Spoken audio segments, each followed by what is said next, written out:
పొద్దున 6 గంటల వరకు 12 గంటలు నిల్చోవాలి. దానికోసమే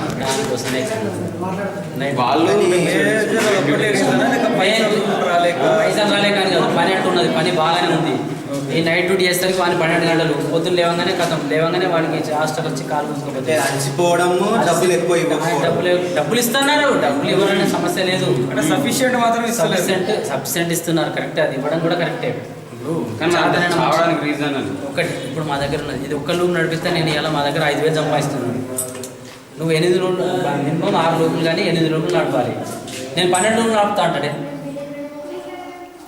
అనుకున్నా అంటే ఎక్కువ తీసుకుంటే ఏంటంటే ఈ రోజు 300 సంపాదించాలి, ఈ రోజు 500 సంపాదిస్తే రేపు కొద్దిగా పరిస్థితి ఏమవుతుంది అనేది. ఇప్పుడు నేను ఉదాహరణ నేను దొరికే విధానం చూస్తారా, బయట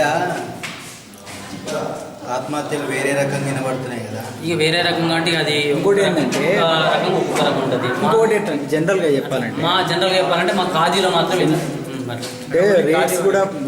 మేము సింపుల్ ఉంటుంది, మాకు నైట్ డ్యూటీ ఉండదు, మేము డే వర్క్ చేస్తాం. ఇటువంటి కాకనే కదా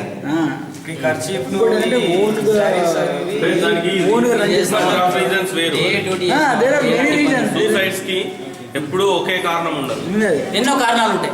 నంబర్ ఆఫ్ రీజన్స్ ఫ్యామిలీ పరంగా కూడా ఉంటుంది కదా.